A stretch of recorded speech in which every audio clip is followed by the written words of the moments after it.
This one, all 4 of the blue shirts have signed now, which is pretty cool. Clayton Johnson, Deontay Burnett, Taylor McNamara, and Daniel, and how do you pronounce his name? Bouncer Bebe. I don't know. I call him Daniel, which is really cool. Those guys have all done a really good job. You know, they didn't get as much of the summer work as all of our incoming guys did, so they had to try to catch up here at the beginning of camp, and they've done a really good job so far. So, been pleased with all those guys. Obviously, you guys have probably heard the news. Ricky Town has decided to transfer. Wish him the best of luck. He's worked extremely hard. He's been a great member of our program, and I'm sure wherever he decides to go, he'll be a good member of that program as well. As far as practice, I liked our energy today. I thought the guys came back today with maybe a little better energy than yesterday. Again, as you're working through training camp and it's warm and you're fighting through it, and you got a double day coming the next day, how that their focus was good mentally. They were locked in with the practice tomorrow morning, then a big scrimmage tomorrow night. I thought all in all it was a positive practice on a lot of fronts. We had a really quality walkthrough in the morning with a lot of special situations on special teams. Came back today with a heavy emphasis on third down. And then some 2-point plays here at the end. So all in all, it was a good day for us. We need some quality meetings tonight.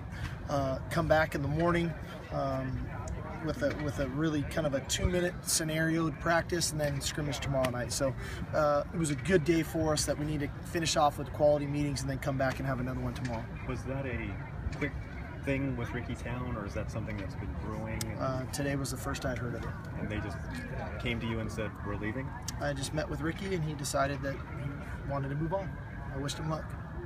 As a coach, when you're in those kinds of situations, because I'm sure there's a lot of kids that go through those kinds of thoughts, do you make any attempt to tell them, hey, take a couple days, think about this and see how it goes? I think every scenario is different, you know, Gary. I think you assess it all. I think at the end of the day, you know, it's like anything. You want somebody that wants to be here, and if they don't, the timing was kind of right for him. We haven't started school. He could potentially go somewhere else, get in school, redshirt this fall, and be able to go. So if it were January, it might be a different scenario, but I think the timing was kind of right for him if that's what he wanted to do, and that's what he did, so we wished him luck. Go ahead. I would say, do you feel like you have enough quarterbacks to make it through the season? We're great.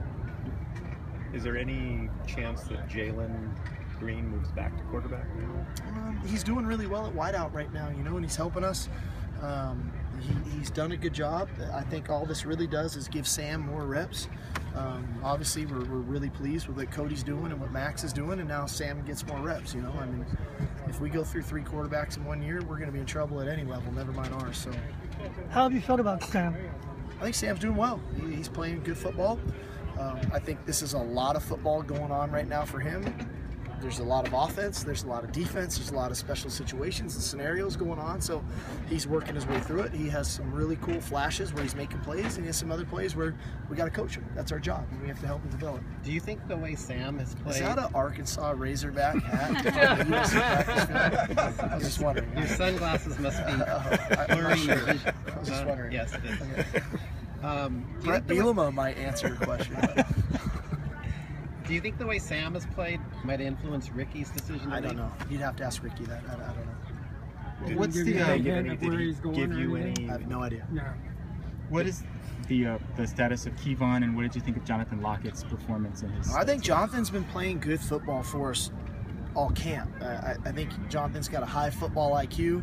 We probably had to play him a little too soon a year ago as a true freshman. I would have loved to have redshirted him and developed him, but we had to play him. He was in there at the end of the Arizona game, and he was trying to find his way through it. But I think that was helpful for him. I think he gained some experience, some confidence, and it's showing now. He's gotten a couple interceptions. He's playing more confidently. Kevon, you know, he was a little limited today as we kind of knew he would be, but again, it's not serious. It's going to take probably a few days to get him back to full strength, but you know, he did all of individual. He did some of the special team drills, so we'll get him back. It was good to have Justin Davis back out here today. Yeah, I should have said that early on, but Justin, I thought, you know, he's working his way back into the team settings and different things, and showed some flashes. Had a great cut there on one run. So some of our injured guys, like as always, they start working their way back. Vianney's close to getting back in there again, so you know, there's just that balancing act of it all. We couldn't see. You'll both get it. Okay. Right. We couldn't exactly see. It just looked like the field goal kickers were having a pretty good day and good distance and all that. We were sort of trying to guess where we backed them up to 54 today. It was a long field goal day, so we were kicking from 47, 49, 52, and 54. I thought Alex, Woody had a good day. You know, Matt, we're trying to just get a little bit more consistent with him striking the ball, because when he strikes it well, he's got a great leg and the ball travels. It's the consistency of it all. So, but I thought Woody was good again. You know, I mean, you can't take that away from the guy. He's doing a good job. At the quarterback position, when you're recruiting, you take 2 in the same class. Do you think, as a coach, it's inevitable or probable that at some point one of those kids will leave? I don't know that to be true, honestly. You know, I can go all the way back to Matt Leinart and Billy Hart. We took them both in the same class, and they both stuck it out all the way through. One guy wins the Heisman, the other guy's probably going to be the GM of the New York Yankees here someday. So everything is different. You know, Cody and Max came in together for unforeseen circumstances. Max isn't here, but you work your way through it. And the quarterback position is unique because you don't get to play 2 of them at the same time. It's not like a wide receiver or a DB. It's a unique position that way.